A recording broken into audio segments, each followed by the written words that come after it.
یعنی بڑی معذرت کے ساتھ مجھے یہ بات کرنی پڑے گی کہ اتنا کالا جادو، ہر تیسرے آدمی کو کالا جادو، ہر تیسرے آدمی کو. اور خیر سے وہ جو بتانے والے وہ بھی بڑا انوکھا انداز انہوں نے اختیار کیا ہوا ہے. وہ کہتے تجھے جادو کر دیا کسی نے. کس نے کہا کہ یہ مجھے بتانے کا حکم نہیں، مجھے شرارت کا حکم تھا، شرارت میں نے کر دی، اب تو گھر جا کے سوچتا رہے.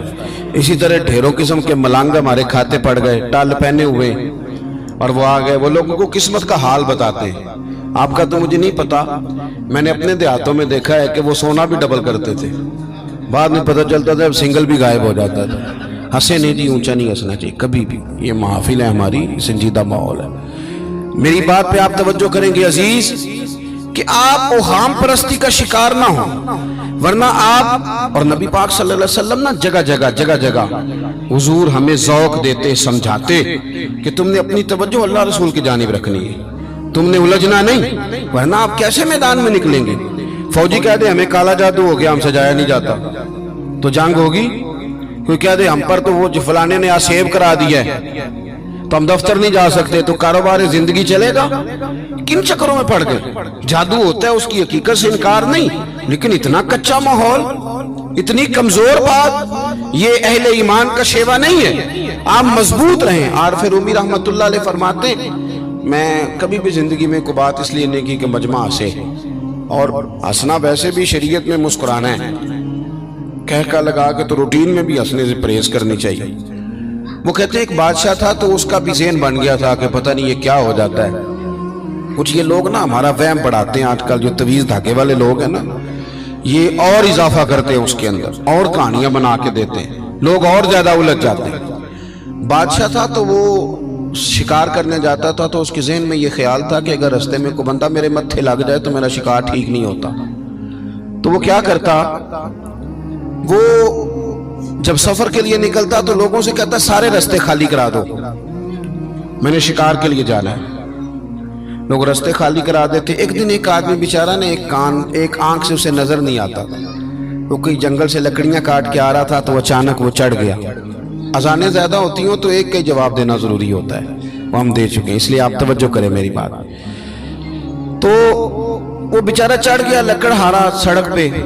اس کے سپاہیوں نے بندے تو بڑے ہٹائے تھے پر یہ غلطی سے آ گیا، انہوں نے پکڑ لیا، بادشاہ کے سامنے پیش کیا. بادشاہ کہنے لگا تمہیں نہیں پتا کہ میرے رستے میں کوئی آئے تو میرا شکار نہیں ٹھیک ہوتا، اس کو باندھ دو. دھوپ بڑی سخت تھی، درخت کے ساتھ باندھ دیا. کہا جا رہا ہوں، واپس آتا ہوں، اگر شکار ٹھیک ہو گیا تو چھوڑ دوں گا، ورنہ اسے قتل کر دوں گا. دو بندے اس کے سرانے کھڑے کر دیے تلوار لے کر کے. اب وہ بیچارہ صبح سے بندہ ہے، بادشاہ چلا گیا. اتفاق کی بات یہ کہ آج شکار پہلے سے بھی اچھا ہوا، خوب ہوا. بادشاہ واپس آیا. اب یہ دھوپ میں بندہ ہے، کسی نے پانی بھی نہیں پوچھا. تنگ آمد بجنگ آمد. بندہ جب پورا تنگ آئے تو پھر جنگ بھی بڑی کرتا ہے. اس نے کہا یار آج مرنا تو ہے، اب مرنا سچ بول کے. بادشاہ نے کہا اسے کھول دو، آج میرا شکار بڑا اچھا ہوا ہے، لہذا اسے کچھ نہیں کہنا، کھول دو.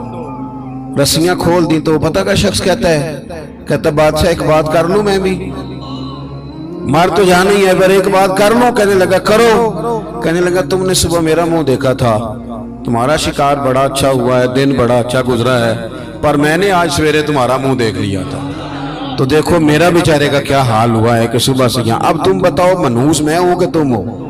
نحوست میرے اندر کہ تمہارے اندر؟ میں اگر کوئی جوان آدمی میرے ساتھ آ کے یہ بات کرتا ہے نا کہ میری فلان ہو گیا تو میں بڑا، تو مجھے اس پہ غصہ آتا ہے. میں کہتا ہوں آپ اس عمر میں یہ کام کریں گے تو بزرگوں کو کون سہارا دے گا؟ ضعیفوں اور کمزوروں کو کون اٹھائے گا؟ آپ اتنی کچی باتیں کرتے ہیں. اور یہاں پیروں نے بھی عجیب تماشا گھڑا ہوا ہے. سویرے 9 بجے بیٹھ جاتے ہیں تعویذ لکھنے. آپ قرآن شریف کا درس کب دیں گے؟ آپ حدیث پاک کب پڑھائیں گے؟ آپ ان کو اصول فقہ کب بتائیں گے؟ پیر صرف دین کا نمائندہ ہوتا ہے جس نے رب رسول کا دین پڑھنا ہے اور آگے پڑھانا ہے، جس نے لوگوں کو وہاں سے دین سیکھ کے آگے سکھانا ہے. باقی کیا معنی ہے چیزوں کا؟ اس نے صرف آسان کر کے جو ہمارے صوفیاء نے دیا آگے بات پہنچانی. دین سیکھنے سکھانے کا نام پیری مریدی ہے، اس کا کوئی اور معنی ہے ہی نہیں سرے سے. کہاں سے آ گئی یہ ساری چیزیں؟ حدیث سنیے، بخاری میں موجود ہے، مسلم میں موجود ہے. حضرت ابو ہریرہ رضی اللہ تعالیٰ عنہ فرماتے ہیں نبی پاک علیہ السلام کے